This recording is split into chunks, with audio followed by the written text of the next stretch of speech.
আসসালামু আলাইকুম, welcome to my channel. আজকে আমি আপনাদের জন্য নিয়ে এসেছি ঝটপট ঝামেলাবিহীন একটা পিৎজার রেসিপি। পাউরুটি দিয়ে খুব সহজেই চুলায় তৈরি করে ফেলা যায় আর খেতেও খুব টেস্টি। আমি এই মিনি ব্রেড পিৎজা আপনাদের দুইভাবে করে দেখাবো, একটা সসেজ দিয়ে আরেকটা হচ্ছে চিকেন কিউব দিয়ে। বাসায় যদি লেফট ওভার চিকেন রান্না করা থাকে সেটি দিয়েও ইজিলি আপনারা এটি তৈরি করতে পারবেন। আমি এখানে 4 পিস পাউরুটি নিয়ে নিয়েছি আর সসেজ এভাবে স্লাইস করে নিয়েছি।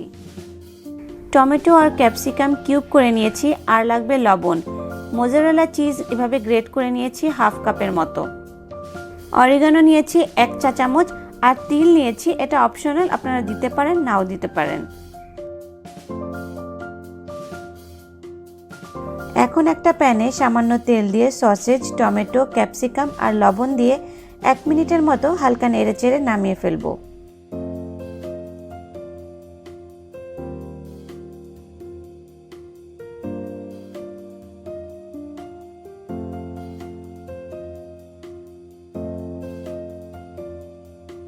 আর যদি আপনারা চিকেন দিয়ে করেন তাহলে চিকেন, লবণ, আদা রসুন বাটা দিয়ে সামান্য নেড়ে বাকি উপকরণ দিয়ে 2 মিনিটের মতো ভাজতে হবে।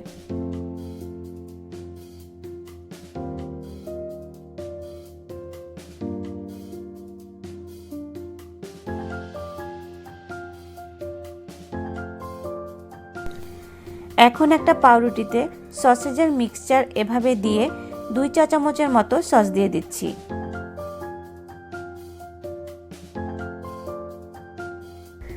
এর উপর সামান্য অরিগানো, চিজ আর একটু তিল ছড়িয়ে দিব। এখন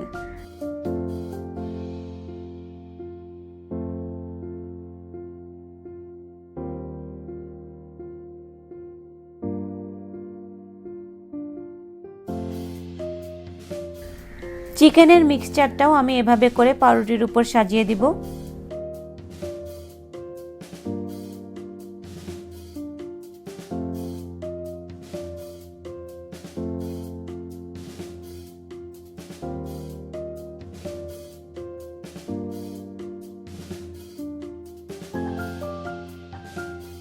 নিচে লেগে যাবে না এমন একটা প্যান গরম করে নিতে হবে।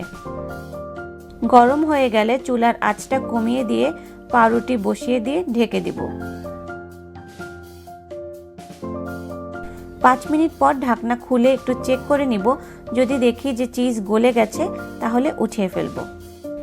এই মিনি ব্রেড পিৎজা বানানোর সময় দুটো জিনিস খেয়াল রাখতে হবে। একটা হচ্ছে চুলার আঁচ কম রাখতে হবে, আরেকটা হচ্ছে নিচে যেন পুড়ে না যায় সে বিষয়ে খেয়াল রাখতে হবে। আমি আরও দুটো পাউরুটিও এভাবে করে তৈরি করে নিয়েছি। তৈরি হয়ে গেল খুব মজাদার মিনি ব্রেড পিৎজা। এটা আপনারা ইফতারে যদি ভাজা পোড়াটা অ্যাভয়েড করতে চান খুব সহজেই ঘরেই তৈরি করে ফেলতে পারবেন। বাচ্চারাও খেতে খুব পছন্দ করবে এটা। তো এই ছিল আজকের ইজি একটা রেসিপি। আমার ভিডিওটি ভালো লেগে থাকলে অবশ্যই আমার চ্যানেলে সাবস্ক্রাইব করবেন, একটা লাইক দিবেন আর ফ্রেন্ডস অ্যান্ড ফ্যামিলির সাথে শেয়ার করবেন।